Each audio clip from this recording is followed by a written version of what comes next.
चलिए ठीक है, घूम लिए दशहरा हो गया, 8 दिन बंद करवा दिया सब कोचिंग। तो शनिवार के कई गए थे जी? मारेंगे बस, अभी फोन ना गया था तो हमको लगा कि लेकर ना ही होगा।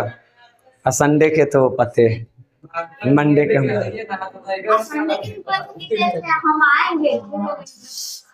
अभी तुम फोन हम निकालेंगे देखना।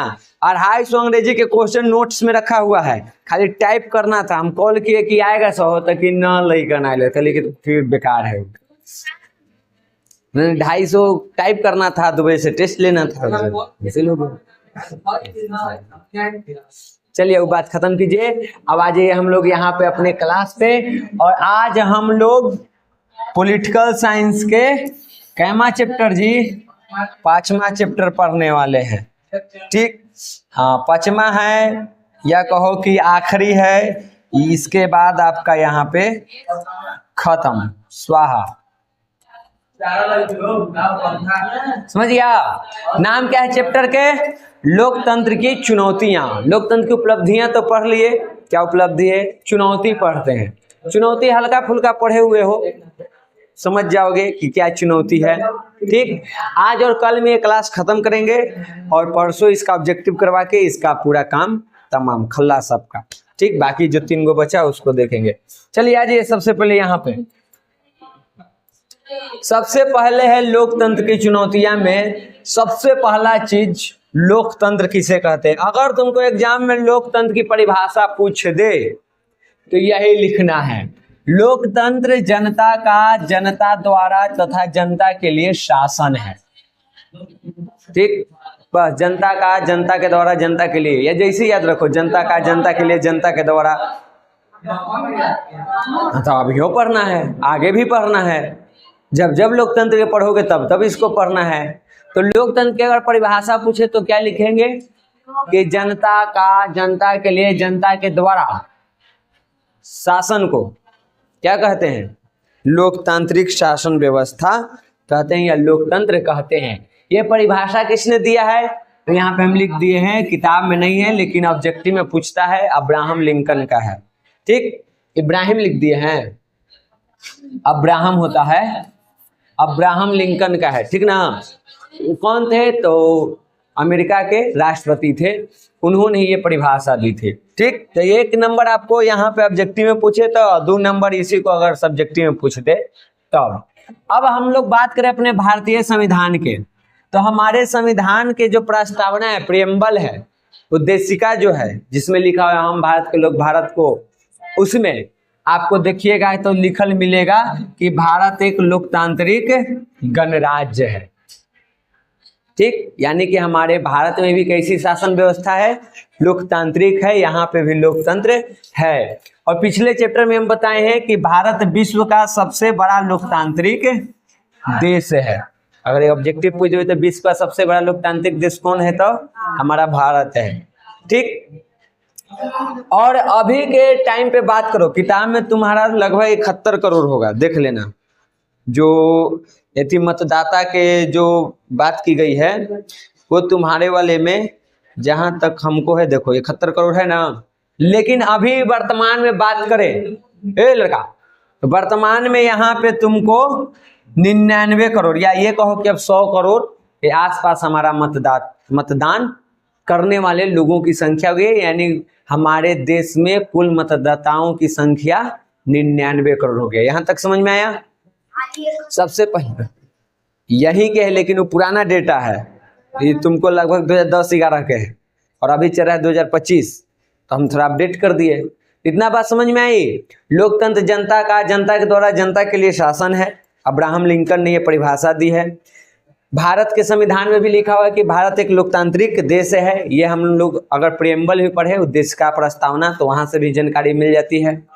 उसके बाद ये विश्व का सबसे बड़ा लोकतांत्रिक देश है।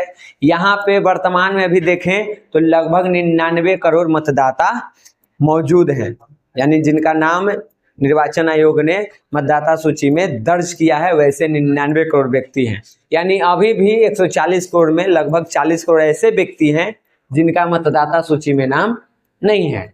उसमें जिसे आपका नाम है लेकिन जनगणना में तो आप गिना जाती हैं। तो उस प्रकार से अब जो 18 साल से नीचे है वो भारत के जनगणना होगा तब उसमें तो जनसंख्या में तो आएगा, लेकिन क्या वो वोट वाला में आएगा? नहीं आएगा। क्यों नहीं आएगा? क्योंकि उसकी उम्र नहीं हुई अभी। समझ गए? तो इतना हमारा है, इसमें कोई दिक्कत समझ में आ गया?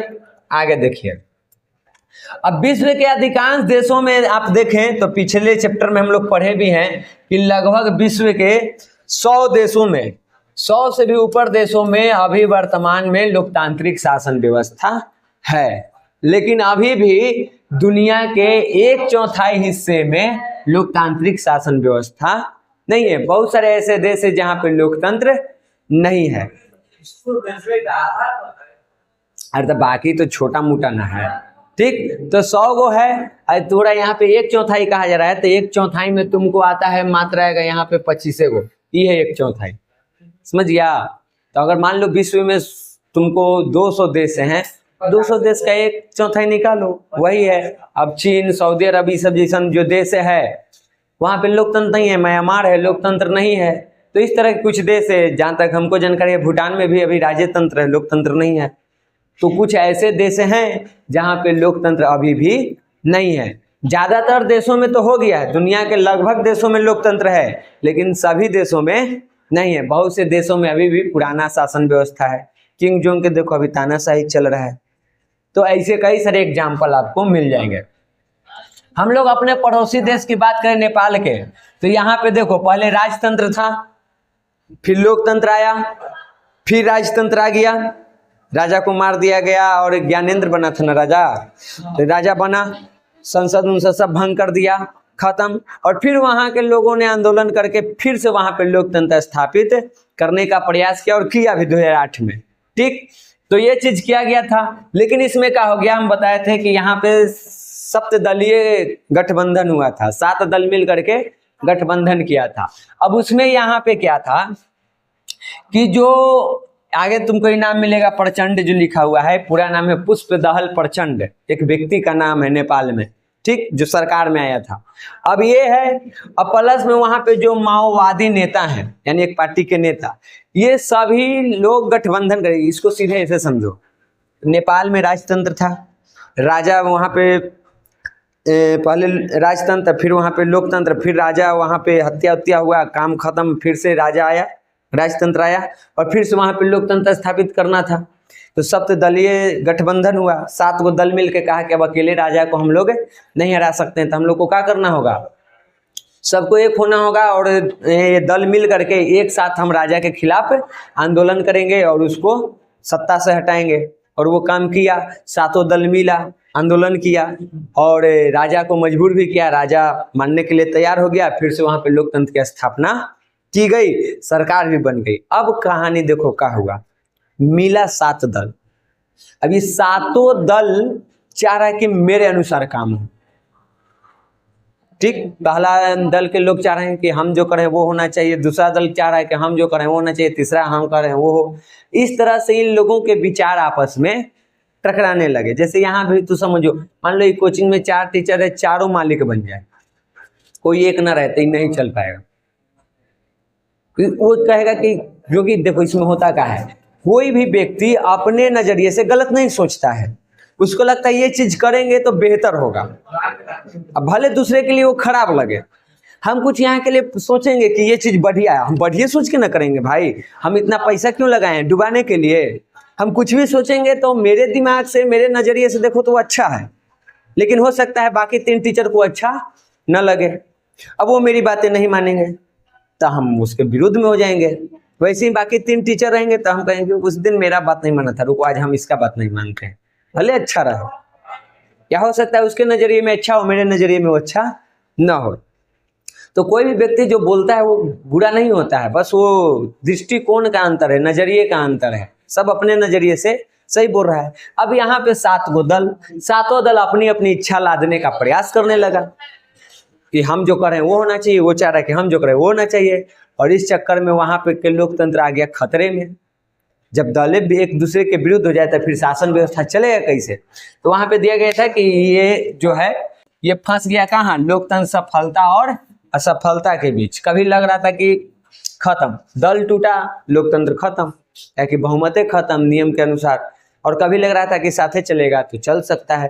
तो इसके बारे में ये बताना कि नेपाल में लोकतंत्र सफल है कि असफल है, मुश्किल काम था। और आज आप लोगों को परिणाम तो मिल ही गया है कि सफल था कि असफल था। इस बार तो जनते उखाड़ के फेंक दिया। तो नेपाल में ये सारी चीजें चलती रहती है। खैर जो भी, आगे देखो। अब यहाँ पे दिया गया है कि चैप्टर के नाम है लोकतंत्र में चुनौतियां। तो चुनौती में देखो मुख्य रूप से क्या है, अब गिनना शुरू करते हैं।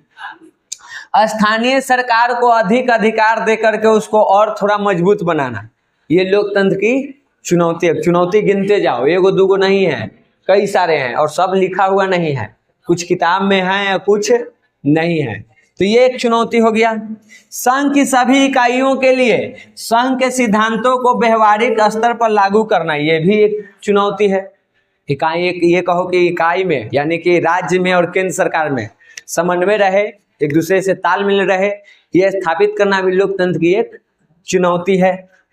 महिलाओं और अल्पसंख्यक समूहों को उचित भागीदारी सुनिश्चित करना, यह भी लोकतंत्र की चुनौती है। इन लोगों को जितना भागीदारी होनी चाहिए थी उतना नहीं है, तो उसको लाना, भागीदार बनाना, यह भी लोकतंत्र के लिए चुनौती है। अब चुनौती खाली गिनो, बस थोड़ा सा देर रुक जाओ, चुनौती करेंगे। आगे देखिए, अगर हम भारतीय लोकतंत्र की बात करें तो यहाँ पे प्रतिनिध्यात्मक लोकतंत्र है। प्रतिनिध्यात्मक मतलब वो होता है जहाँ पे जनता खुद शासन नहीं करता है बल्कि वो अपने प्रतिनिधि को भेजता है। तो क्या हम लोग शासन व्यवस्था में खुद शामिल होते हैं? हमारे प्रतिनिधि है, इसीलिए भारत के लोकतंत्र कैसा है? प्रतिनिध्यात्मक है। ठीक, अमेरिका वाला में जो है वो अध्यक्षात्मक है, वहां पे एक है राष्ट्रपति अध्यक्ष के रूप में, राष्ट्र अध्यक्ष। ठीक, तो अब यहाँ पे इसी को हम लोग एक चीज और कहते हैं, क्योंकि ये बार बार पूछता है। यही है तुम्हारा अप्रत्यक्ष लोकतंत्र, जहां पे शासन में हम खुद शामिल ना हो, अपना प्रतिनिधि भेजे, उसी को हम क्या कहते हैं? अप्रत्यक्ष लोकतंत्र भी कहते हैं। तो वही चीज हमारे यहाँ है। ठीक, यहाँ पे शासन का जो संचालन है वो हम खुद नहीं करते हैं, हमारे जो प्रतिनिधि हैं वो करते हैं, वो शासन व्यवस्था को चलाते हैं, हम उनको चुनते हैं। और कभी कभी जब वो मुद्दा से भटक जाते हैं, राह से भटक जाते हैं, तो हम उन पे दबाव डालते हैं, आंदोलन प्रदर्शन ये सब करके उन पे दबाव डालते हैं। वोट के टाइम उनका विरोध करके उनको गलत जो भी डिसीजन लेते हैं उसके खिलाफ हम उनको वो एहसास दिलाते हैं कि आप गलत थे इसलिए हम आपको नहीं चुनेंगे। तो ये सारे हम काम करते हैं। कुछ शक्ति है हमारे पास कि अगर सरकार निरंकुश हो जाए, रास्ता भटक जाए, तो कैसे उसको जनता काबू में लाए, तो कई सारे रास्ते दिए गए हैं। तो पूरा शासन व्यवस्था हम लोग नहीं चलाते हैं, हमारा जो प्रतिनिधि है वे लोग चलाते हैं। समझ गए यहाँ तक? अब देखिए, भारत के लोकतंत्र के 3 अंग है, ये पहले ही से पढ़ते आ रहे हैं 8th क्लास से 7th क्लास से। ठीक, आप भूले होंगे तो हम नहीं कुछ कर सकते हैं, ये सब बहुत बेसिक चीज है, आप लोग याद रखिए। 3 अंग में कौन कौन आता है? ये सरकार के अंग हो या भारतीय लोकतंत्र के, इसके जगह ये भी लिख सकते हो तुम कि सरकार के कितने अंग हैं। तो सरकार के 3 अंग हैं, कार्यपालिका, विधायिका और न्यायपालिका। इसमें क्या होता है? कार्यपालिका विधायिका के प्रति जवाबदेह है। जब भी विधायिका कुछ पूछेगी कार्यपालिका को बोलना पड़ेगा, बताना पड़ेगा। ठीक, और विधायिका न्यायपालिका के प्रति जवाबदेह है। न्यायपालिका जो भी पूछेगा बताना पड़ेगा, ये दोनों जवाबदेह है। क्योंकि अगर ये इसको कंट्रोल कर रहा है तो इसका तो कंट्रोल आइएगी। ठीक, तो इन दोनों इसके प्रति जवाबदेह और ये स्वतंत्र है, ये किसी के प्रति जवाबदेह नहीं है। क्लियर हुआ? अब कार्यपालिका में देखो कौन होगा। अभी बीजेपी की सरकार है। ठीक, तो बीजेपी जो है ये हो गया कार्यपालिका, ये दल, मोदी जी, उनका मंत्रिमंडल और बाकी के जो लोग उनका हो गए कार्यपालिका हो गए। और संसद जो है वो क्या हो गया? विधायिका। संसद जब भी मोदी जी से कोई सवाल करेगी, मोदी जी को जवाब देना पड़ेगा। ठीक, और ये दोनों को जवाब सवाल कौन करवाता है? न्यायपालिका। न्यायपालिका अगर चाहे तो इससे भी सवाल कर सकती है, इसको जवाब देना पड़ेगा। और इससे अगर कर रहे तो इससे तो हो ही गया। मान लो एक हम है, तुम और एक वो है, उसका पूरा कंट्रोल तुम्हारे पास है और तुम्हारा मेरे पास, तो वो तो ऐसे उम्र कंट्रोल में इनडायरेक्टली।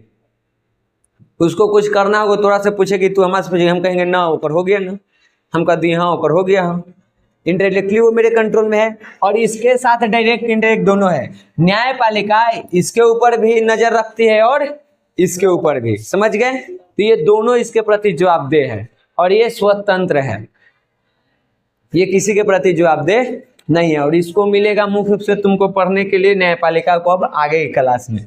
कौन कौन सा वो शक्ति है जिससे लगता है कि न्यायपालिका स्वतंत्र है, तो इसको संविधान में कुछ अनुच्छेद में, अलग अलग अनुच्छेद में कुछ नियम दिए गए हैं, कुछ प्रावधान है जिससे ये प्रूफ होता है कि भारत की जो न्यायपालिका है वो क्या है जी, स्वतंत्र है। अब देखिए, किसी भी लोकतंत्र की सफलता में स्वतंत्र और निष्पक्ष न्यायपालिका की भूमिका एक सर्वमान्य सत्य है।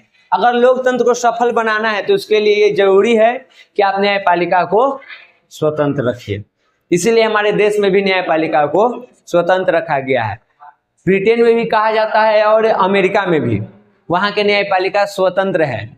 और कहा जाता है कि शायद इसीलिए इन दोनों देशों में लोकतंत्र अब तक सफल है। जिस देश की न्यायपालिका स्वतंत्र नहीं होगी वहां पे लोकतंत्र सफल होने की संभावना नहीं है, कभी भी खत्म हो सकती है। और जहां के न्यायपालिका स्वतंत्र है, पूरा संविधान के संरक्षण उसी के अधिकार में है, तब ऐसी संभावना रहती है कि लोकतंत्र सफल होगा, वहां पे सफल रहेगा। आप भारत को देख सकते हैं, अमेरिका देख सकते हैं, किताब में जो अमेरिका ब्रिटेन दिया हुआ है आप यहाँ पे देख सकते हैं, सफल है क्योंकि यहाँ के न्यायपालिका स्वतंत्र है। समझ गए? एक क्लियर? आगे देखिए, अब गिनिए भारतीय लोकतंत्र में चुनौतियां। वो जो अभी पीछे चुनौती गिनवाए थे वो सभी लोकतांत्रिक देशों में है, ठीक, लगभग। ये चीज जो है ये भी सभी देश में हो सकता है, लेकिन हम लोग मुख्य रूप से कहाँ देख रहे हैं? भारत में। देखिए क्या चुनौती है, एक करके गिनो। महंगाई, बेरोजगारी, आर्थिक मंदी, ग्लोबल वार्मिंग, जलवायु परिवर्तन, विदेश नीति, आंतरिक सुरक्षा, आतंकवादी गतिविधि, अलगाववाद, नक्सली गतिविधि, अवैध रूप से जो शरणार्थी आ जा रहे हैं, पर्यावरण, ये सब क्या चीज है? लोकतंत्र की चुनौती है। ये सब को सही नहीं कर पाया अभी तक लोकतंत्र, और लोकतंत्र लाया जाता है इसीलिए कि ये सब चीज, इन सारी समस्याओं का समाधान किया जा सके, लेकिन क्या हो पाया अभी तक पूर्णतः? तो ये इसके लिए क्या हो गया? चुनौती हो गया। और देखो और क्या क्या चुनौती है। विदेशी मुद्रा का अवैध आगमन, जो विदेश से गलत पैसा यहाँ पे आता है, ब्लैक मनी आज पढ़ेंगे हम लोग, काला धन का होता है, और यहाँ से जो विदेश जाता है, ये दोनों के लेन देन पर अभी तक रोक नहीं लग पाया था। ये भी लोकतंत्र के चुनौती है। विदेशी बैंक, हाँ वही स्विच बैंक, विदेशी बैंकों में भारतीय द्वारा जमा की गई बड़ी धनराशि, देखो एक विदेशी मुद्रा के भारत में आना और एक भारत के पैसों का विदेश के बैंकों में जाना, ये दोनों लोकतंत्र के लिए चुनौती है। उसके बाद जो बड़े बड़े पद पे बैठे हुए लोग हैं वो करप्ट हैं, भ्रष्ट हैं, और उस चीज को भी अभी लोकतंत्र खत्म नहीं कर पाया है। तो ये भी इसके लिए क्या हो गया? चुनौती हो गया। उसके बाद शिक्षा, जाति भेदभाव, लिंग भेद, नारी का शोषण, बाल मजदूरी या सामाजिक जो कुरीतियां हैं, ये भी अभी पूर्णतः खत्म नहीं हुई है। मतलब वही सामाजिक कुरीति में बाकी सब ले लो, पर्दा प्रथा हो गया, तलाक हो गया, मारपीट हो गया, छुआछूत आ गया, सब इसमें आ जाएगा। सामाजिक कुरीति में सती प्रथा पहले होता था, सब इसमें, बहुविवाह हो गया, लड़का एगो से ज्यादा ब्याह कर रहा है, ये सब चीज क्या हो गया? सामाजिक कुरीति है। और भी चोरी डकैती जो भी है सबका हो गया, जो समाज के लिए खराब है उसको सामाजिक कुरीति कहते हैं। तो एक के बार में शब्द दे दिया। क्या इन सारी चीजों को लोकतंत्र हमारे देश में खत्म कर पाया है? खत्म तो नहीं हुआ है। तो ये भी उसके लिए क्या है? लाया तो गया था लोकतंत्र इसीलिए कि इन सारी चीजों को हम खत्म कर देंगे। क्या खत्म हुआ? नहीं। तो लोकतंत्र के लिए चुनौती है। पीछे वाले चैप्टर से ये भी याद रखना, लोकतंत्र हर मर्ज के दवा नहीं है, सब कुछ खत्म नहीं कर सकता है। ठीक, ये मत सोच लेना कि नहीं कर पाया तो लोकतंत्र खराब है। हम पीछे पढ़ चुके हैं कि लोकतंत्र हर मर्ज की दवा नहीं है। जितना हमारे पास शासन व्यवस्था है उसमें ही बेहतर है, पूर्णतः नहीं है, लेकिन काफी हद तक सही किया है, पूर्णतः नहीं कर पाया है। बाकी प्रयास में है, चुनौती है उसके लिए। उसके बाद केंद्र और राज्य सरकार के बीच हमेशा टकराव होते रहता है। उस टकराव को खत्म करके आपसी तालमेल बैठाने में भी अभी पूर्णतः ये सफल नहीं हो पाया है, तो ये भी इसके लिए एक चुनौती है। उसके बाद लोकसभा और राज्यसभा के चुनाव में जो यहाँ पे चुनाव में खर्च होता है ना धुंध, अभी देखो 10-10 हजार मिल रहा है जो महिलाओं को। खैर ये तो एक सरकार के फंड से आ रहा है। जब चुनाव के रैली होगी या जो रैली अभी हो रही है उसमें क्या लगता है, फ्री में हो जाता है। स्टेज बनता है, लाउड स्पीकर लगता है, भीड़ इकट्ठा किया जाता है। आजकल के जो भीड़ है ना सब पैसा पे आता है। एक जमाना था जब लोग नेता की बात सुनने के लिए भीड़ लगाते थे, आजकल भीड़ पैसों से लगाया जाता है क्योंकि इसमें एक चुनावी खेल होता है। पहले लोग जब नेता के भाषण सुनने के लिए जमा होता था तो दूसरे पार्टी के मन में डर बैठता था, बाप रे उसके रैली में तो इतना व्यक्ति शामिल हुआ, इतना लोग थे, यानी वो आपकी सरकार में आ सकता है, उसके चांसेज हैं। तो लोगों ने दिमाग लगाया, कहा कि वो उसके भाषण सुनने के लिए जा रहा है तो पैसा दे के लाओ। अब मान लो हमको चुनाव में खड़ा होना है और हमारा कोई सपोर्ट करे वाला ना है, सब पैसा पर भीड़ लगा दिए हैं, बाकी लोगों को तो यही लगेगा कि इसका सपोर्ट है। तो पहले से जो व्यक्ति दूसरे पार्टी का समर्थक रहेगा कि ना देख रहा है ओकर में भीड़ लग रहा है, कोरे बनेगा, चलो उगरे दे देते हैं। और ऐसे करके क्या कर दिया, सब लोग पलट गया उसके तरफ, उसको वोट मिल गया। जबकि सब कैसे किया है, पैसे से। आज परिस्थिति बदली है, आज लोग भी समझ गया है कि ये भीड़ जो है वो कैसे है, पैसे से है। यानी कौन बनेगा कौन जीतेगा कुछ कह नहीं सकते हैं, भीड़ देख करके आप अनुमान अब नहीं लगा सकते हैं, सब पैसों का खेल चल रहा है। उसके बाद वोट से एक दिन पहले जो आपके घरे आके नेताजी हाथ मिलाते हैं, चुप पे मिलाते ना हैं, जादू के वहाँ जादू दिखाते हैं, मिलाएंगे खाली हाथ, तो जब तू हथवा खींचेगा तो हथवा में कुछ रहता है। अरे बहुत सारे नेता हैं, अब कोई है कि बेचारा रंगे हाथ तो पकड़ा गया, कोई है नहीं पकड़ा गया, बस बात इतने हैं। सब मुखौटा पहने हुए हैं, किसी का मुखौटा गिर गया तो असली चेहरा दिख गया, किसी का नहीं गिरा है, समझ गए। तो ये सारी चीज होती है। आप स्थानीय चुनाव भी जब होता है स्थानीय सरकार के लिए मुखिया सरपंच के, तो देखिए मुखिया जी रात के घूमते हैं, सब मुखिया के उम्मीदवार घूमते हैं रात के, सब जादू दिखाते हैं वो दिन। सुबह इलेक्शन है, रात में जादू होता है। अभी चुनाव नजदीक आने दो, सब विधायक जी घूमेंगे रात के। ठीक, अन्यथा गांव में कोई एगो होता है दलाल, पूरा अपने पास रख लेता है कि जाइए ना हम संभाल लेंगे, आप यहीं रख दीजिए। और वहां से मिला पर व्यक्ति एक तो देता है आधे, ले आधा ले, दलती ने विधायक जी, मुर्गा दारू पर काम हो रहा है। खैर जब भी देखिए ये सारी चीजें क्या चीज है, लोकतंत्र की चुनौती है। और ये चुनौती में ये जो लोकतंत्र की खराबी है, इसमें सिर्फ नेताओं का योगदान नहीं है, हमारा भी योगदान है। लोकतांत्रिक व्यवस्था को खराब करने में नेताओं से ज्यादा जनता का हाथ है। बूढ़े लोगों को चुना किसने, हमने। पैसे पर वोट किसने दिया, हमने। जात पे वोट, धर्म पे वोट, हमने। पैसा लेके भाषण में भीड़ कौन लगाया, हमने। तो लोकतंत्र को पहले तो हम ही लोग खराब किए, अब फिर हम ही लोग कहते हैं कि तानाशाही चल रहा है। करते ना हैं, चुनते हैं यहाँ पे, फिर आप ही कहते हैं कि तानाशाही है। तो चुनने के दिन कहाँ गए थे, आपको नहीं पता था कि तानाशाह बनेगा। चल आगे देखिए, फिर उम्मीदवारों को जो टिकट दिया जाता है मुंह देखकर, पैसे पर जो टिकट मिलता है वो चीज, उसके बाद चुनाव की पारदर्शिता, ये सारी चीजें क्या चीज है, लोकतंत्र की चुनौती है। खराब आचरण वाले, जो तुमको यहाँ पे आपराधिक आचरण वाला व्यक्ति है, वही आजकल नेता बन रहा है। अभी सम्राट चौधरी को प्रशांत किशोर एकदम खुल के आरोप लगा रहा है कि 7 मर्डर कैले हैं और नाम बदल ले, राकेश करके कर नाम है। देखिए किसको बैठाए हुए हैं यहाँ, उप मुख्यमंत्री के पद पर। अब प्रशांत किशोर के कह रहा है सम्राट चौधरी की वो तो दलाल है, जगह जगह से पैसा इकट्ठा किया है, अब यहाँ लगा रहा है, लगा के कमाएगा।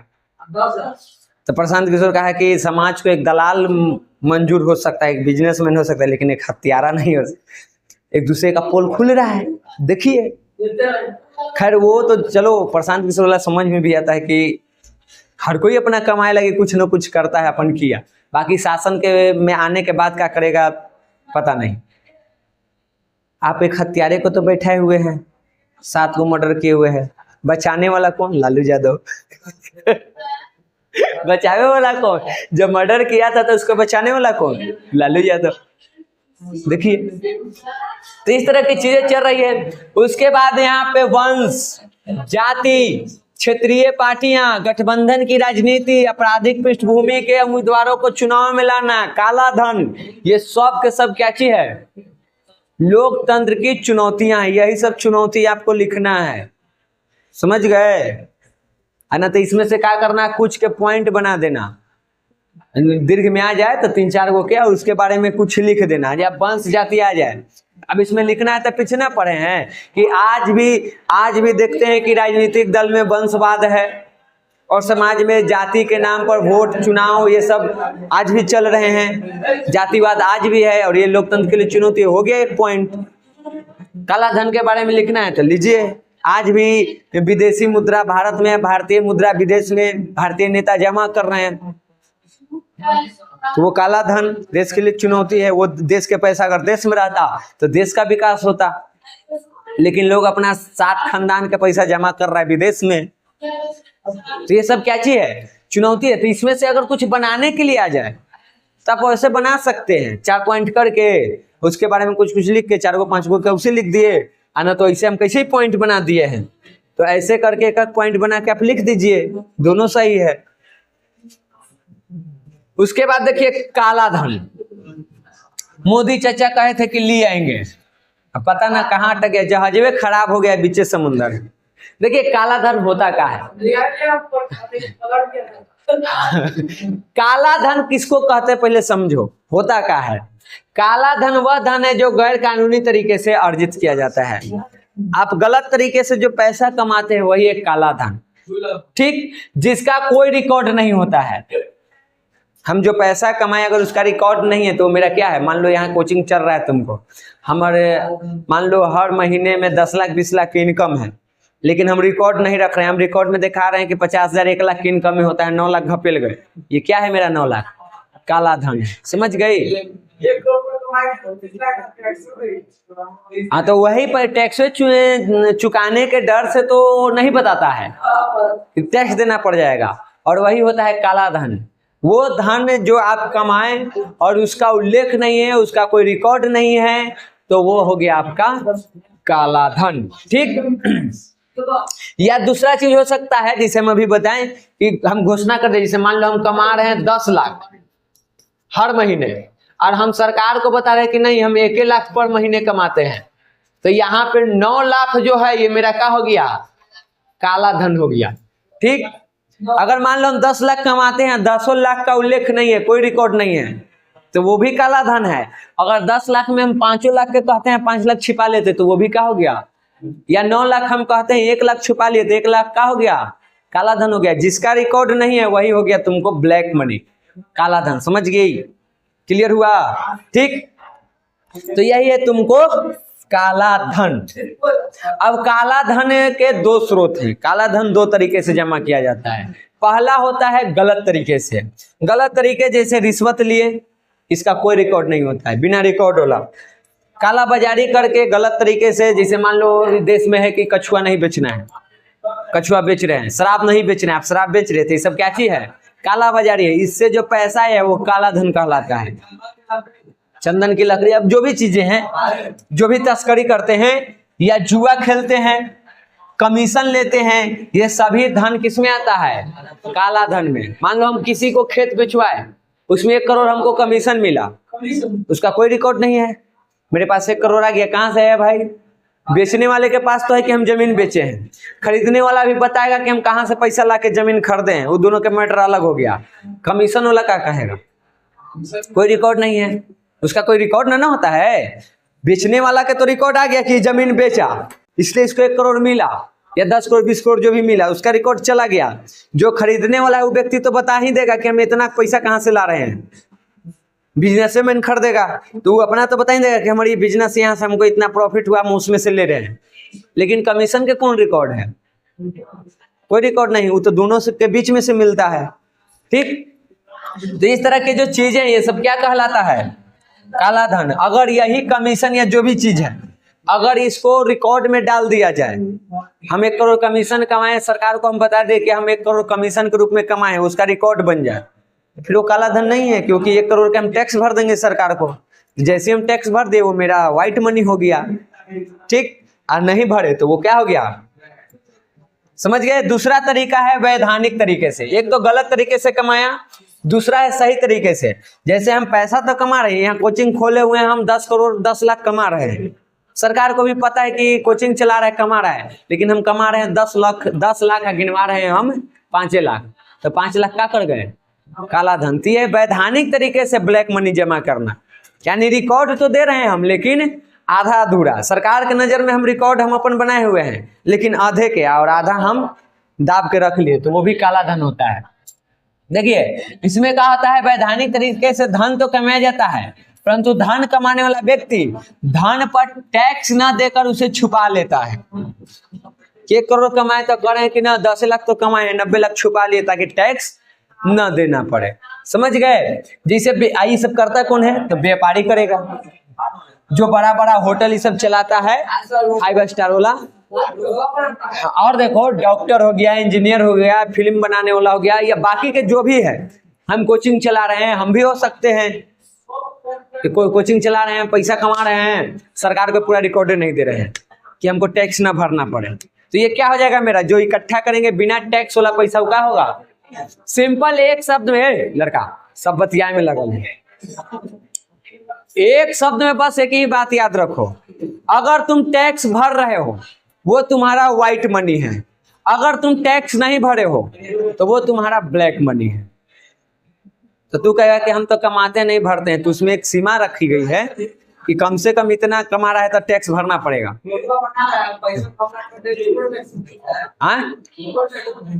तो वो तो काले हो गया, काले धन हुआ, ब्लैक मनी। तो टैक्स भरेगा तो नहीं समझा, वहीं पे तू पकड़ा ना जाएगा। तू टैक्स भरा, जैसे मान लो यहाँ सड़क बन रहा है, 10,000 करोड़ के सड़क पास हुआ, तू 8,000 करोड़ के सड़क बनाया, 2,000 करोड़ घपेल गया, अब तू 2,000 करोड़ के टैक्स भरेगा सरकार भी, तो सरकार क्या करे? तुरा भी 2,000 करोड़ रुपया कहाँ से आया? 2,000 करोड़ रुपया कहाँ से लाया तुम? मतलब रोड वाला में घपलेबाजी कर लिया रे। तो टैक्स वाला से क्लियर, भ्रष्ट वाला से धर लेगा, करप्ट अधिकारी है तू, चलो समझा कहाँ से धराएगा? हाँ समझ गया, ये सब काला धन समझ में आ गया जी बुआ? कौन कौन धन मोदी जी लाए के बात करते थे? वो धन जिसका रिकॉर्ड नहीं है। सरकार के फंड आया बनाने के लिए, लोग नेता लोग अपना पैसा जमा कर करके अपन विदेश जाके जमा किए हुए हैं, वो वाला। अब देखिए टैक्स क्या होता है, टैक्स को समझिए। देखिए सरकार है, सरकार को शासन चलाना है, लोगों की आवश्यकताओं की पूर्ति करनी है। अब लोगों की आवश्यकता को पूर्ति करने के लिए सरकार को चाहिए पैसा, तो अपना घरे से तो देगा नहीं, तो कहा कि मशीन है छाप दे, पूरा छाप देगा, वह देश में आ जाएगा महंगाई, मुद्रास्फीति उत्पन्न हो जाएगा। तो इसी में काम चलाना पड़ता है, एक लिमिट में ही छपैया होता है। तो अब जो भी योजनाएं हैं, जो भी चीजें चल रही है, उसको चलाने के लिए पैसा चाहिए। हमारी जो आवश्यकता है उसको पूर्ति करना है सरकार को, तो उसके लिए पैसा चाहिए। तो पैसा हम ही लोगों से लेता है, जो पैसा लेता ना है वही क्या कहलाता है? टैक्स कहलाता है, कर कहलाता है। समझ गए? क्लियर हुआ? हमारी आवश्यकताओं को पूर्ति करने के लिए सरकार हमसे जो पैसा वसूलती है उसी को हम टैक्स कहते हैं। ठीक, और ये टैक्स होता है 2 तरह के, एक होता है प्रत्यक्ष और एक होता है अप्रत्यक्ष। एक होता है डायरेक्ट, एक इनडायरेक्ट। जैसे कि मान लो तुम गए कलम लेने, तो कलम में तू खरीदने गया तो वहां पे इनडायरेक्ट टैक्स दिया, तू उसी में जोड़ा हुआ है। 5 रुपया कलम लिया है तुम्हें, हाँ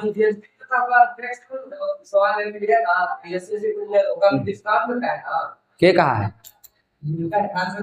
अब पता ना, हमको ना पता है, सब हो सकता है। तो जैसे मान लो हम कलम लेने गए तो 5 रुपया के, 5 रुपया कलम छोड़ो ना, 4 आना के तो टॉफी भी खरीदने गया ना 1 रुपया के, तो उसमें भी वो टैक्स डाला हुआ है, वो डाल के उसका मूल्य किया गया है 1 रुपया। तो आप जब 1 रुपया दिए तो उसमें आप टैक्स भर दिए इनडायरेक्टली। एक होता है डायरेक्ट, जैसे मान लो हम बोर्ड खरीदने गए तो कहा कि आपको 1,14,000 के बोर्ड है, अब बाकी आपको उसका निकाला 18% की हो गया आपका जीएसटी, टोटल मिला के इतना दीजिए, ठीक। या मान लो हम पैसा कमाए 10 लाख, तो उसमें जो हम टैक्स दे रहे हैं वो मेरा डायरेक्ट है।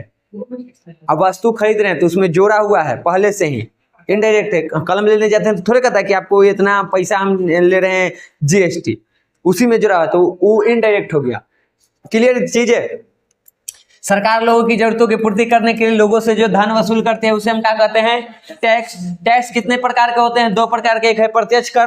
प्रत्यक्ष कर जैसे आय कर, जो हम आय कमाई इनकम हो उसमें से जो टैक्स भरे, या जो हम खर्च कर रहे हैं उसमें जो टैक्स भरे, या निगम कर, संपत्ति में जो हमारा है ज्यादा बहुत धन है तो उसमें भी टैक्स लगता है। मान लो हमारी इनकम ना है लेकिन मान लो 500 एकड़ हमारा भी जमीन है तो टैक्स भरना पड़ेगा हमको। 500 का तो अभी ये को भी गया तो तू टैक्स भरता है। रसीद को ची कटवाता है। रसीद क्या होता है? जो सालाना तू रसीद कटाता है वो रसीद क्या होता है, कभी जाना है? वो आपको 1 साल का टैक्स लगा जमीन का, वो भूमि कर है। तो आप पैसा दिए तो स्लिप चाहिए ना जी कि हम पैसा भर रहे हैं, तो वही होता है रसीद। समझ गया? जो रसीद मिलता है वो असल में हम भूमि टैक्स भरते हैं। नहीं कटाएगा तो लंबे समय तक वो सब जोड़ के लेगा सूधे मुड़े, और वो में नहीं होगा तो कोई और हाथ मार लेगा। आपके पास सबूत का है कि आपका है, रसीद दिखाइए, आप टैक्स भर दें इसका, नहीं तो फिर तोड़ जमीन कैसे? समझ गया? अब जब टैक्स नहीं भर रहे हैं तो आपका जमीन नहीं है, कोई और भरता था तो बेच देगा। जैसे मान लो हमारे जल्लू के एक ही जमीन है, दादा दोनों भाई थे, जलुआ नहीं भर रहा है, हम भर रहे हैं तो हम बेच देंगे जमीन। हमर हो सकता है, काहे? वो टैक्स नहीं भरा है, तो नाम पर नहीं है, या हम नहीं भरते हैं वो भरता है तो वो ले लेगा। समझ गया? तो वो जो रसीद कटवाते हैं वो भूमि टैक्स ही भरते हैं, तो संपत्ति पे भी टैक्स लगता है। वो तुमको जो शहर वहर वाला हो गया वहां के टैक्स। आगे देखिए अप्रत्यक्ष कर क्या होता है।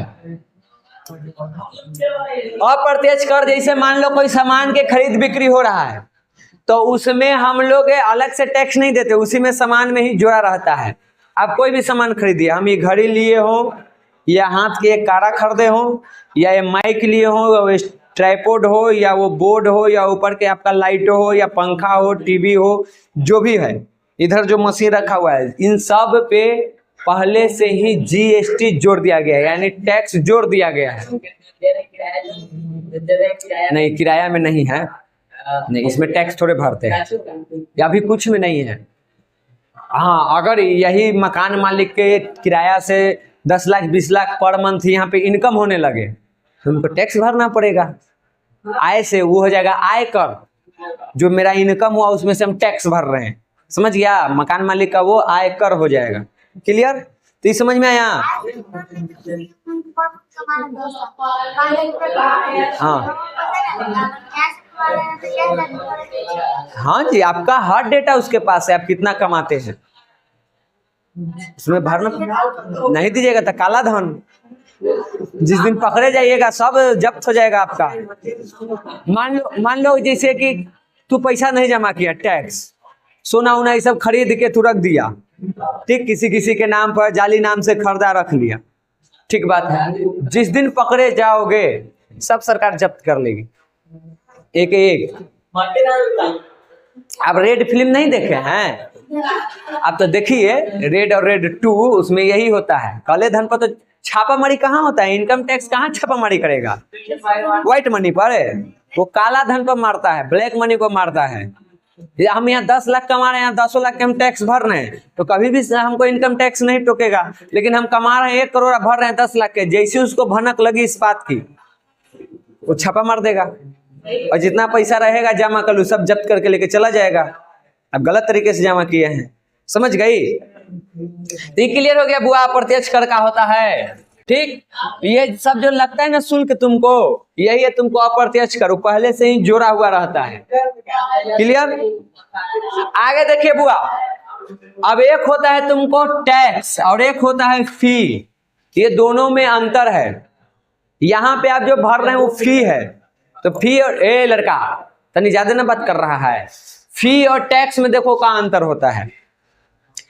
टैक्स एक ऐसा चीज है जो सबसे वसूला जाता है एक निश्चित रूप में, और इससे सभी लोगों की जरूरतों की पूर्ति की जाती है।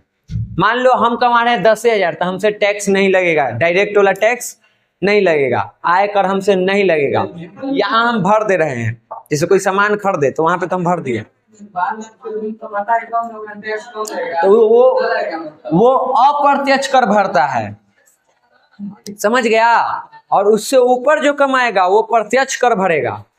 जैसे मान लो तू का 12 लाख, तो मान लो 12 लाख से ऊपर इनकम हुआ, जैसे हम मान लो 15 लाख कमा रहे हैं, 15 लाख, मान लो सरकार कहिए कि 12 लाख से ऊपर कमाए वाला को हम टैक्स लेंगे और 12 लाख से नीचे कमाए वाला को हम टैक्स नहीं लेंगे। तो देखो टैक्स दोनों भरते हैं। होता क्या है, ये 15 लाख जो कमाया ना, जो व्यक्ति, मान लो ए नाम के व्यक्ति है जो 15 लाख कमाता है पर मंथ, तो वो इसका टैक्स भरेगा। मान लो पहले 18% था, अब कितना हो गया है?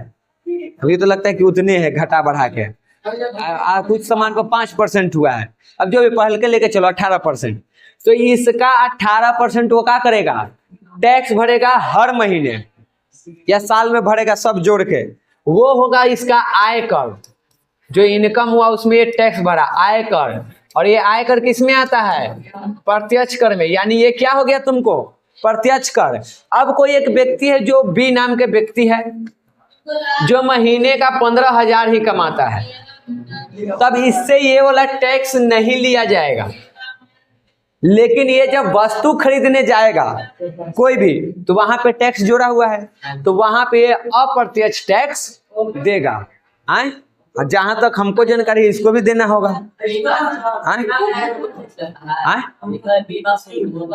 बीमा शुल्क नहीं, सीमा शुल्क लिखल है। सीमा बॉर्डर, ये बॉर्डर से वो बॉर्डर करता है तो वहां पे लगता है ना, है वो वाला। हाँ, अरे तो सरकार वाला जो चीज है वो में थोड़े टैक्स लगेगा, उसमें तो पैसा लगेगा। प्राइवेट चीज है ना, सरकार अपने से टैक्स लेगा। सरकार अपन कमाई में थोड़े टैक्स लेगा, वो लेके क्या करेगा, फिर तो ओकरे भी जाएगा। तो वो क्या चीज है? अब जैसे तू सरकारी स्कूल में जाता है तो वहाँ टैक्स लगता है, थोड़ा जीएसटी, तो नाम लिखाई ना लेता है, उसमें जीएसटी जोड़ता है कि नाम लिखाई 300 प्लस में 18% जीएसटी। कौन? वो सब तो फॉर्मेलिटी है, वो सब टैक्स में थोड़े आता है।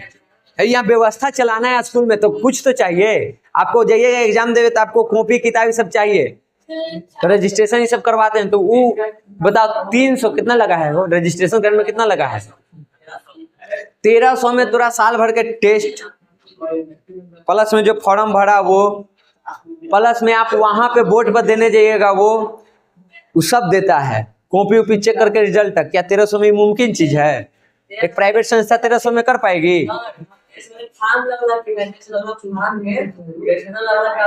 रजिस्ट्रेशन कितना लगा था? कितना? 700, 2000। तो फिर भी तोर में ज्यादा है, तो पूरे तरह सरकारी नहीं, तूने कितना लगा है?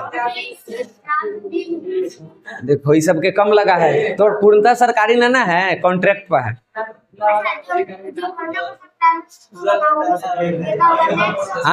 हाँ, तो जो प्राइवेट संस्था है, जो प्राइवेट स्कूल है, वो टैक्स भरता है, और वही तो सरकारी स्कूल नहीं चले देता है। सरकार के मुंह में पैसा पहले तो टैक्स भरेगा, अंत टैक्स ला बचा के नेता के मुंह में भर देगा, कहेगा कि सरकारी स्कूल में पढ़ाई न हो दे, मास्टर दे, किताब भी दे, सिलेबस भी दे, सब कुछ दे, टेस्ट सब करा, पढ़ाई मत कर। 10,000 रुपया दे महिला के, सब महिला बौराइल चली थे। अच्छा ये बताओ, पुरुष के कहे नहीं दिया, महिला के कहे दिया, पता है? महिला दिमाग से कम होती है, वो पीछे के आंकड़ा नहीं लगाएगी, वो सीधे ढल जाएगी। न्याय फलनामा 10,000 दे कई हल टुई दे देगी। ठीक, आगे देखो। अरे बउआ, अब समझो टैक्स में और फी में अंतर। तो टैक्स जो होता है वो एक अनिवार्य धन है, ठीक, लगभग सबसे लिया जाता है प्रत्यक्ष और अप्रत्यक्ष रूप में। और इसमें क्या होता है कि फायदा सबको होता है, जो टैक्स भरता है उसको भी फायदा, जो ना भरे उसको भी फायदा। इसे मान, सुनो, प्रत्यक्ष से चलो, हम प्रत्यक्ष कर भर रहे हैं। मान लो हम 1 करोड़ के कमाते हैं, उसमें हमको 18 लाख रुपया चला गया मेरा टैक्स। तो 1 करोड़ में 18 लाख रुपया हम सरकार को दिए, तो क्या वो 18 लाख रुपया सरकार सिर्फ मेरे लिए काम करेगी? वो 18 लाख से पूरे देश के लिए काम करेगी। तो जो भरा उसको भी फायदा, जो नहीं भरा उसको भी भरा। तो टैक्स सबसे, जो ना भरा उसको भी भरा। दिमाग उल्टा काम कर। अब सुनिए, अरे तो तीनों के मीटिंग खत्म होगा कि ना? सुनो क्या फायदा हुआ। जैसे देखो, हम 1 करोड़ कमाए, 18 लाख हम टैक्स भर दे आयकर, ठीक, यानी प्रत्यक्ष। अरे वही ना, गुड है, सर्विस टैक्स है, सामान वस्तु पर, सेवा पर जो लगता है। जीएसटी लगता है। अच्छा, सब अलग अलग है। जीएसटी मतलब हुआ गुड्स एंड सर्विसेज टैक्स, यानी सामान वस्तु और सेवा पर टैक्स। हाँ, फिर का उसी में सब अलग अलग है। हम बोर्ड खरीदे तो वो आ गया तुमको वस्तु वाला में, अगर रोड पर जा रहे हैं शुल्क भरे तो आ गया सेवा वाला में। स्कूल वाला किस में आएगा जी? सेवा वाला में आएगा। हाँ, टोल टैक्स पे चले के तो उसका मेंटेनेंस करना ना है। अच्छा, ये आपकी और उसकी समस्या है, उसमें हमको मत कीजिए। अरे टोल टैक्स होता है, रोड पर टैक्स लगता है, उस रोड पर चलेगा तो पैसा देना पड़ेगा तुमको। अब शांति रहा बा, नहीं आई तो वही तो बतावे अभी थी। समझिए कैसे फायदा है। हम 1 करोड़ रुपया कमाए तो 18 लाख हम सरकार को जीएसटी भर दिए, यानी टैक्स भर दिए। अब वो 18 लाख रुपया जब सरकार के पास जाएगी तो उससे वो कुछ योजना बनाएगा। वो योजना जो बनाएगा क्या सिर्फ मेरे लिए बनाएगा? वो पूरे देश के लिए बनाएगा। ठीक, तो जब सरकार पूरे देश के लिए योजना बनाएगी तो उससे सबको फायदा होगा। थोड़ा थोड़ा ही होगा लेकिन सबको फायदा होगा। कुछ उसको भी, कुछ उसको भी, कुछ। जैसे मान लो 18 लाख से रोड बना दिया तो क्या रोड पे सिर्फ हम चलेंगे? सब कोई चलेगा, तो सबको फायदा हुआ। तो ये जो है टैक्स, ये जो भरता है उसको भी फायदा होता है और जो नहीं भरता है उसको भी। तो वो टोल टैक्स तो अलग दिया, चल तो रोड पर तू रहा है, क्या एक खास तुमको चलने के लिए बनाया गया है? पहले बताओ, क्या उसमें खास तू चलेगा? पैसा तो लगा हुआ है उसमें, सब चलेगा। उसमें तू चल रहा है, हम चल, यानी सरकार जो लाई है उससे तुमको भी फायदा रहा है, तू रोड पर चल रहा है। और टैक्सों में करा टोल टैक्स, तो खाली टोल टैक्स क्या तू भरेगा? सबको में भरेगा।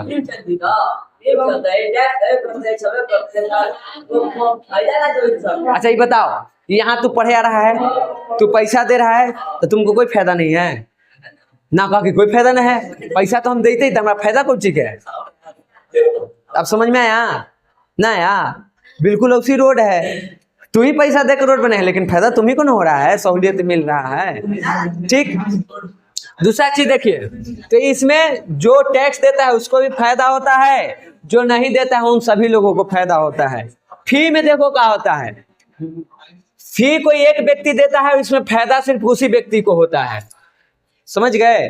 फीस में एक ही व्यक्ति भरता है और सिर्फ उसी को फायदा होता है, दूसरे को नहीं होता है। जैसे अभी हम तुमको बताएं, यहाँ पे फी देता ना है।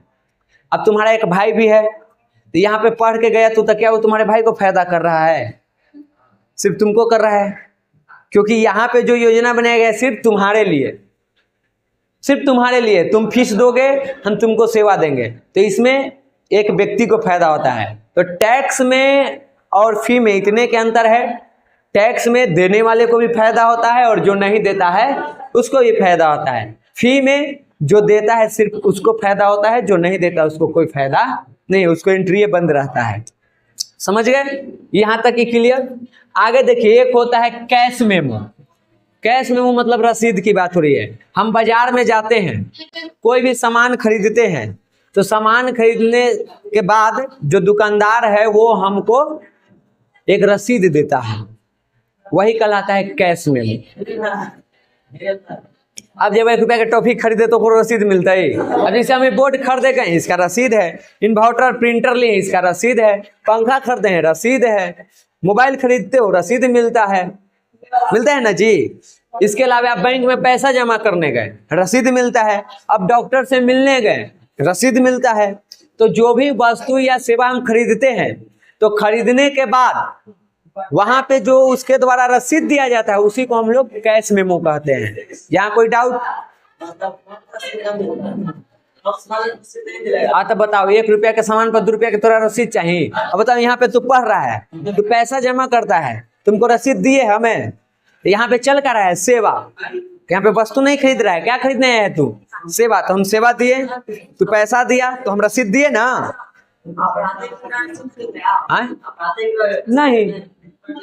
नहीं देते। कहाँ से देते जी? 1 रुपया का ही है, 2 रुपया का रसीदे कटेगा। समझ गया? अब इसको सिंपल भाषा में क्या याद रखना है? कैश मेमो मतलब का जो हमको रसीद मिलता है वही कैश मेमो है। एक लाइन में याद रखना है, रसीद को हम लोग कैश मेमो कहते हैं। क्लियर? कैश मेमो समझ में है जी? ये बतिया ही में रह गया। रसीद, खरीद बिक्री में जो रसीद मिलता है वही हमारा कैश मेमो कहलाता है। अब कुछ किताब के बॉक्स वाला देख लेते हैं। अभी हम बताए थे न्यायपालिका को स्वतंत्र होना चाहिए, इसके बारे में अलेक्जेंडर हैमिल्टन ने एक बात कही है। अब सवाल आएगा, अलेक्जेंडर हैमिल्टन कौन थे? तो अमेरिकी संविधान सभा के निर्माता में से एक व्यक्ति, जैसे कैसे हमारे यहाँ राजेंद्र प्रसाद, भीमराव अम्बेडकर, जवाहरलाल नेहरू के मुंशी ऐसे थे, वैसे ये थे। ठीक, इन्होंने क्या कहा था कि कार्यपालिका में ऊर्जा होनी चाहिए, क्योंकि उसको काम करना रहता है, तो उसमें एकदम ऊर्जा होना चाहिए। विधायिका में दूरदर्शिता, वो दूर तक सोचे, आगे तक, और उसके लिए नियम कानून बनाए। और न्यायपालिका को सत्य के प्रति एकदम निष्ठावान होना चाहिए, स्वतंत्र होना चाहिए। ये कौन कहा है? हैमिल्टन ने। ठीक, अलेक्जेंडर हैमिल्टन। इस समझ में आया? जैसे देखो, विधायिका में अगर दूरदर्शिता रहेगा तो दूर के सोच के पहले ही नियम कानून बनाएगा। अगर कार्यपालिका ऊर्जावान नहीं रही तो क्या वो नियम कानून को चला पाएगी? तो कार्यपालिका को ऊर्जावान होना चाहिए, विधायिका को दूर तक देखना चाहिए, आने वाले 100-200 साल आगे तक कुछ सोचे, और न्यायपालिका को एकदम सत्य पे रहना चाहिए, स्वतंत्र रहना चाहिए, ताकि व्यवस्था को सही से चला सके। उसके बाद देखो, अभी हम जो बताए थे तुमको, पुष्प दहल प्रचंड, ये माओवादी नेता पुष्प कमल दल प्रचंड और उनके साथ ही ब्रिटेन और भारत के जो शासन व्यवस्था है, कैबिनेट वाला, हमने कहे ना, सके शांत करा। तो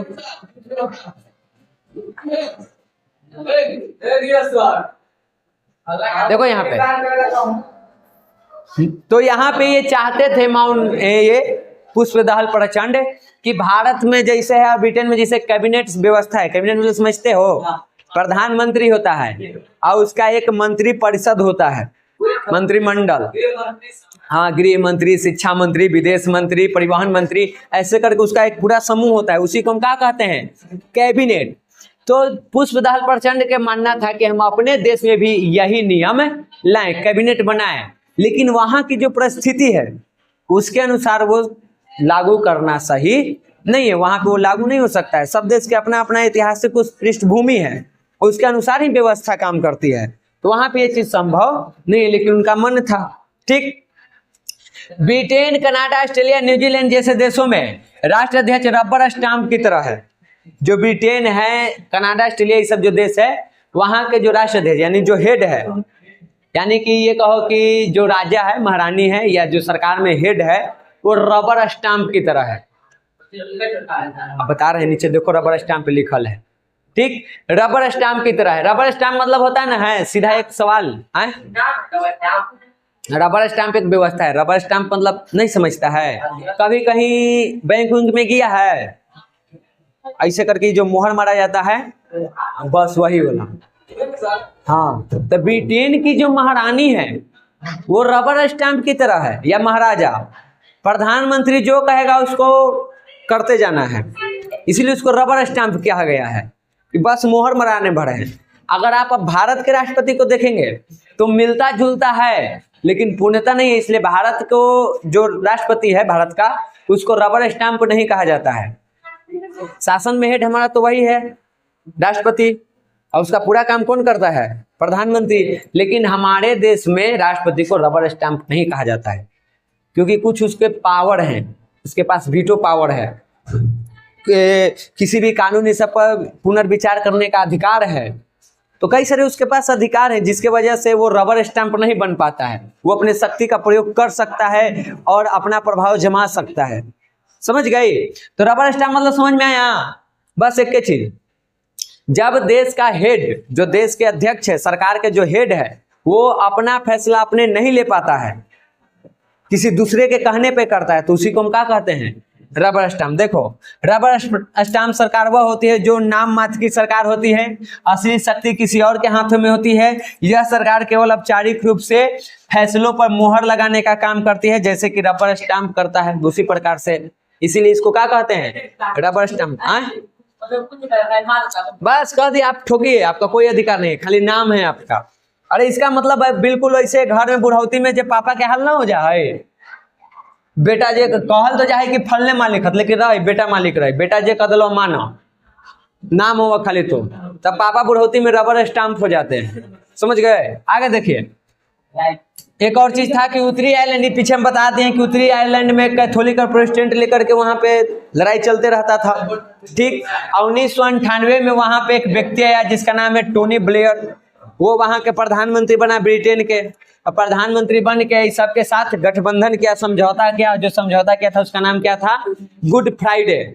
ठीक, तो गुड फ्राइडे समझौता करके और सत्ता में साझेदार बनाया, शांति बहाल करने का प्रयास किया, लेकिन वो भी सफल होने के कगार पर नहीं था। ये संघर्ष हमेशा उनके बीच चलते रहा। ठीक, उसके बाद देखिए एक चीज और है, नेपाल की संसद में कम्युनिस्ट पार्टी ऑफ नेपाल, उसके बाद United Marxist Leninist Madhav Kumar Nepal को नेपाल का नया प्रधानमंत्री निर्वाचित किया था। देखो, नेपाल की एक कहानी है का कि वहां पे 3 गो पार्टी है, 1 2 3 4 गो, ये 4 पार्टी मिल करके एक ही व्यक्ति को सपोर्ट किया। उस व्यक्ति का नाम क्या है?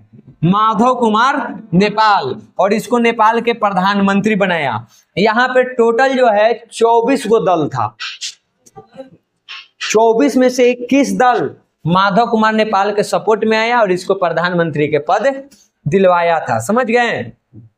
और जैसे ही इसको ये पद मिला, वहां के जो राजतंत्र है जो कि 240 साल से चलते आ रहा था, वो खत्म। तो सभी पार्टियों ने मिल करके माधव कुमार को सपोर्ट किया और ये इसको प्रधानमंत्री बना के लोकतंत्र की स्थापना की थी। समझ गए?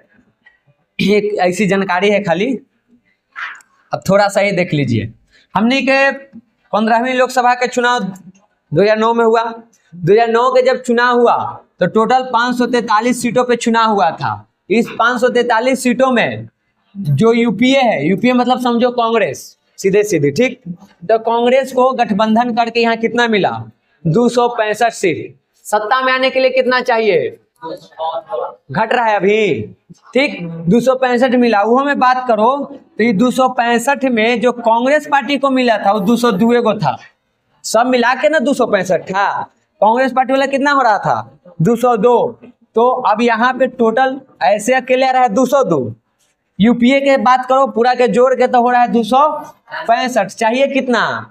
272। तो 272 के लिए इन 2 पार्टियों के साथ उसको गठबंधन करना पड़ा था 2009 में। और जब गठबंधन होती है तो वो सरकार थोड़ा कमजोर रहती है। क्यों कमजोर रहती है? क्योंकि अगर ये दोनों हट आता आपका सत्ता खत्म, सरकार गिर जाएगी, इसलिए वो दबाव में रहता है। तो ये एक घटना हुआ था। नाइजीरिया में देखो क्या हुआ था चुनाव के टाइम। यहाँ पे मतगणना अधिकारी ने क्या किया कि जानबूझ के उम्मीदवारों को मिले वोटों की संख्या बढ़ा दी थी। समझ गए? जैसे एक पार्टी हम, तो हम जीतने वाले हैं, तो एक वाला वोटो उठा के केकर में, हमर में डाल दी, यानी वोट चोरी किया गया था और उसको जीता हुआ घोषित कर दिया। बाद में जब न्यायपालिका ने इसकी जांच की तो पता चला ना कि ये काम तो किया से किया, 5 लाख वोटों को भी गलत ढंग से जीते हुए उम्मीदवार के पक्ष में डाल दिया। 2 काम किया। जैसे मान लो ये और हम, इसे मान लो यहाँ पे ए नाम के एक व्यक्ति खड़ी है, एक ए नाम के पार्टी, और ये है बी नाम के। इसको पड़ा 205 वोट, इसको पड़ा 200 वोट। तो क्या किया कि इसको 205 नाम, हाँ, तो बी को जिताना है तो क्या कर दिया ना कि एक वाला 5 को केकरा में जोड़ दिया, एकड़ में। ठीक, पहले ऐसे किया, उसे नहीं किया। दो चीज किया है। पहले इसको 205 है ना, इसको आया 200, तो 200 के कहा कि नहीं, इसको 200 नहीं है, इसको 210 सीट आया, ये 10 को अपने मन से बढ़ा दिया। बाद में आओ पेट न भरा तो 5 गो एकड़ो जोड़ दिया, ले 5 गो एकड़ो, 215 सीट हली एकड़, ले जीत गए। असल में जीतल कौन था? जीतल था बी, जीतल था ये, जिता दिया किसको? बी। कैसे? गलत तरीके से, वोट का हेर फेर करके। तो ये भी लोकतंत्र की चुनौती है, चुनौती में से आया है। लोकतंत्र की चुनौती पढ़े थे ना कि चुनाव के टाइम अंधाधुंध खर्च, हेर फेर, ये सब, ये सारी चीजें होती है, और ये सब का है लोकतंत्र के चुनौती है। बचा हुआ जो है वो हम लोग कल कर लेंगे। कल ये क्लास तुमको खत्म। आज की चुनौती समझ में आया? टैक्स समझ में आ गया, फीस समझ में आ गया, मूल रसीद समझ में आ गया, कार्यपालिका के थी सरकार के अंग 3 वो समझ में आ गया। आज इतने पढ़ना था। लोकतंत्र की परिभाषा भी समझ में आ गया। ठीक, क्लियर? चलिए, तो कल हम लोग इसको खत्म करते हैं।